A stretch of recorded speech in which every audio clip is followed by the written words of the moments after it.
and I'm using the platform, you know, every day in my business, and it's something that I've really stayed away from using a lot of systems, because I felt that they might look good, but they didn't actually work for coaches. So you know, so credit to you guys.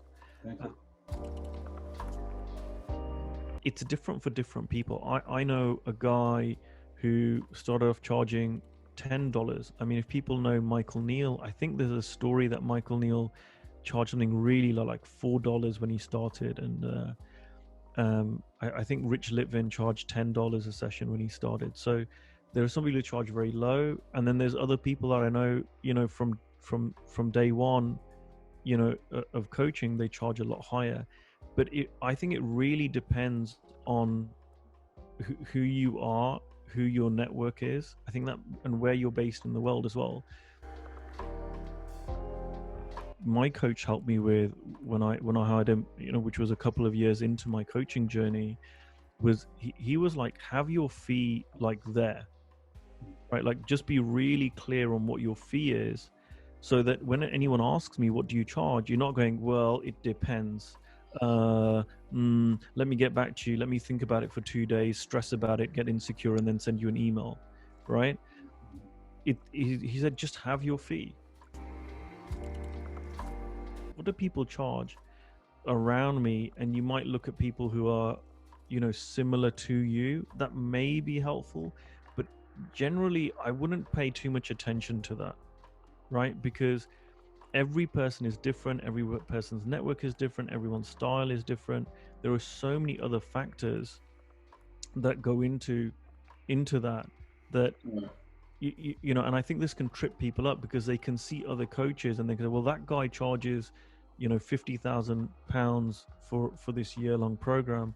Well, I'll charge 10,000 because I'm not greedy. Hey, I'm such a saint, and hey, I'm only a fifth of the price, and then no one pays them, right? And they're like, hey, what's going on? Well, you know, and it's irrelevant what someone else is charging, because they may have been doing it longer than you.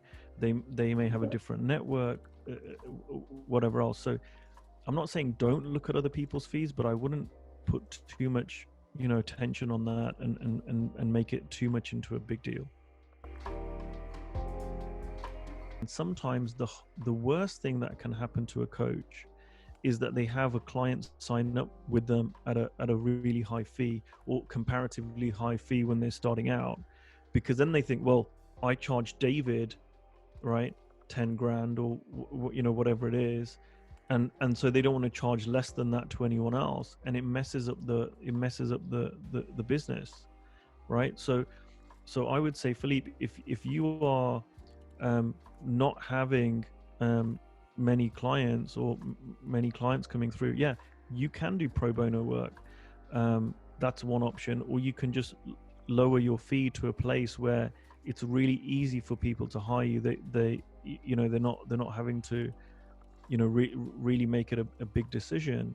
And because here's the thing, the reason for doing that, like I always say, for a new coach, you're better off having 10 clients pay you the same amount as one client pays you, right? For, you know, like, so you're better off having 10 clients pay you, you know, £100 each, than have one client pay you 1,000, right? If you know, especially at the beginning, or if your practice isn't full, because you'll get 10 times as, yes, you're doing more work, but you get 10 times as much experience. There are a few things that I do to do this. So when I started coaching, I noticed that this might happen. It might get like a bit of a strange thing. So I thought, well, how would I treat this conversation if this was in my day job, right? And I had a corporate day job, and I thought, well, I would treat it in a different way. So I would normally in my day job send a calendar invite, right? Something that I'm doing a little pitch for you now, something that Delenta does for you when you have a session through Delenta, right? And this is actually really true. It's a good thing about Delenta. I know that now when I've been using Delenta and I have my sessions through, then it's professional, right? I'm like, what's your email address? Please sign up to this system, right? I will book the session in my system, right? That whole process is like, oh, this isn't just a friendly chat, right? Just the fact that you're doing that shows this is a professional thing. We're booking some time in, right? We're putting some time aside. We're having a conversation in that way. What I see is the best coaches really keep investing in themselves, and that's not just money, it's time. It's like, you know, I don't have all these books behind me for show, right? They're real books. I try and read continuously to for my own personal development. I have a coach. I invest in training programs, and the reason I do that is because it keeps making me a better coach, right? And the better coach I am in my initial conversations with people, I'm more impactful. The more impactful I am, the more people say, "Hey, how much do you charge for this? Because this is really helpful. I want to. I might consider hiring you. Tell me more about that." I really like the fact that he's very thorough and goes into a professional mode. So I wanted to just say that again, this is why I talk about, you know, if you meet clients, not so much in COVID times now, but if you meet clients in clients in person, you know, go and do it in a nice, you know, quiet, a professional venue. If you're doing it on the phone, book in some time to do that, right? So people understand this is not the same as a social chat.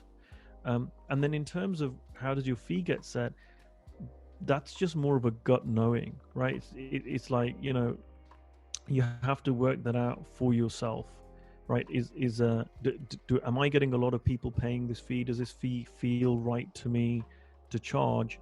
You kind of work that out. And you know, in terms of if you're having a lot of conversations and no one's signing up, right? You've got two options: reduce the fee or be a better coach, right? And ideally, I would suggest you do both, because if you reduce the fee, you get more clients, you get more practice. That makes you a better coach. Clients want to renew with them, they start increasing their fee because they're getting busier, right? And you know, 6 months down the line, 12 months down the line, their fees are a lot higher than if they hadn't reduced their fee. This is the fear. Like some coaches fear, well, if I reduce my fee, then I'll never be able to get it back up there. But actually, the opposite is true. You keep your fee at a higher level where you've only got one or two clients, well, you're not getting enough experience.